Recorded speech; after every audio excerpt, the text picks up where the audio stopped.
Michael J. White's latest movie, As Good as Dead, is yet another example of why many should question why isn't he this big time action hero, and not just in his own capacity with him writing this movie specifically, but in general.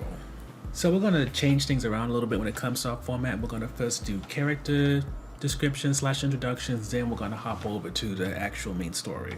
So first off, we have to talk about Brian, who is a former cop who, because he didn't play dirty and he was really focused on rooting out the corruption when he was working for the DEA and also the LAPD, he became public enemy number one. Not just for the criminal underworld, but also for his peers.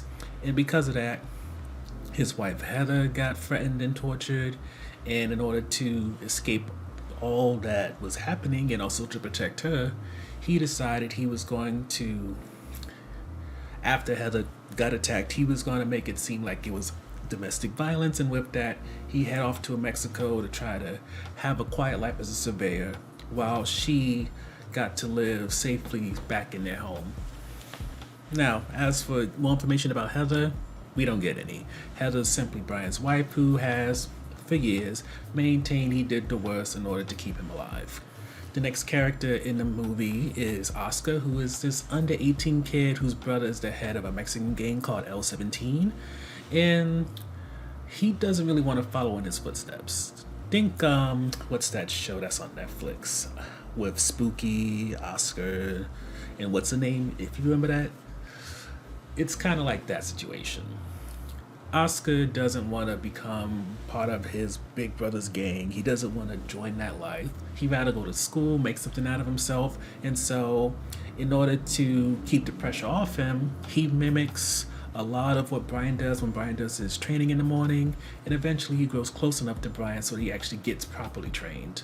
And the last character we're going to talk about is Hector, who is Oscar's older brother, who's fresh out of jail, was the head, or rather is the head of L17, and seems to be the one that's taking care of Oscar since we don't hear nothing about Oscar and Hector's parents.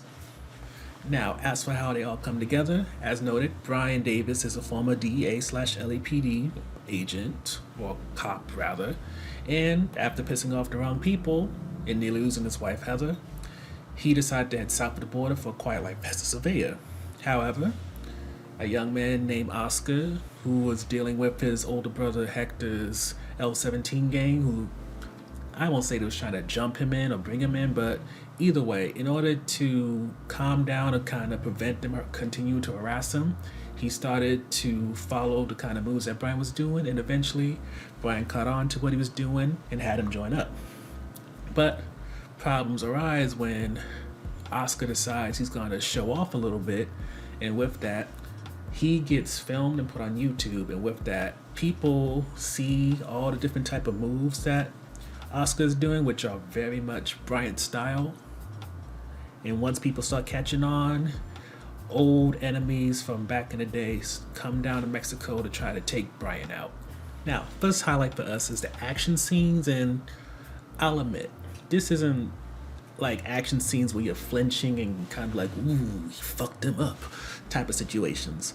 More so, it's very stylized. You can tell they choreographed everything well, and between maybe not having the budget to really go all out, or maybe just not wanting to, do anything that could really get someone hurt, for the most part, the visual effects and the fights, they're good enough if you like hand-to-hand combat.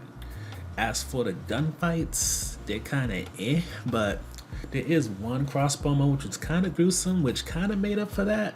But in general, if you like action movies, especially ones that aren't trying to be over the top like we often see in fantasy and sci-fi, you'll appreciate what Michael J. White and his team put out. Which leads into the next topic, which is just Michael J. White. The man is, as of this movie, maybe somewhere around 55. As of this review, he's 55 specifically, yet you could never tell.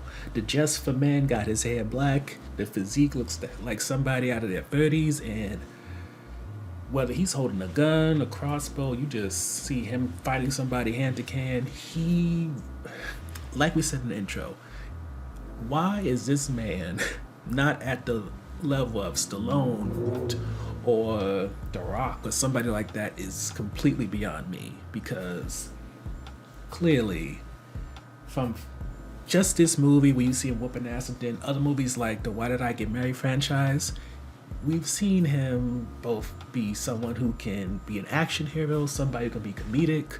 So while he did get a major opportunity with Spawn, which unfortunately didn't go anywhere in the long run, I feel like it's a time for a resurgence for Michael J. White. So as for the defense topic,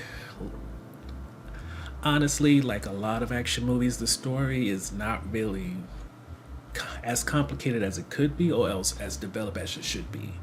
As noted with the character descriptions, we don't really learn much in regards to Oscar and Hector and their parents, to the point of understanding why Hector got into L-17 or even started L-17. We don't know where or what may have happened to their mom and dad.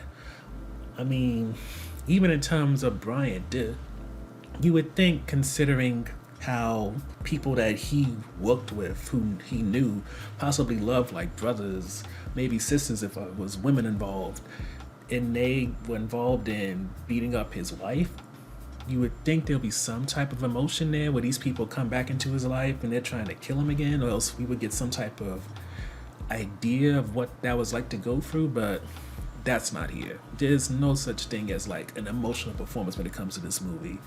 As Good as Dead is about people getting shot at, punched, flipped, kicked. Pretty much is about any type of story you see is about setting up an act of violence, which, if you're someone who likes that in action movies, you'll be perfectly fine.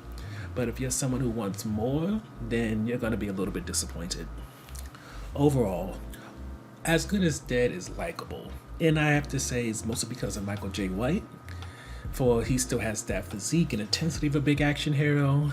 But what kind of brings down this movie and doesn't do him much favor is that you can tell between a lack of budget and a lack of character development, this is something that had to be released on video on demand, because it doesn't have that extra oomph needed to be in theaters, or the kind of oomph you would need in order to be something that would be bought by Netflix, or something that would get bought by Hulu and actually get marketing behind it, rather than just be thrown in for the sake of quantity.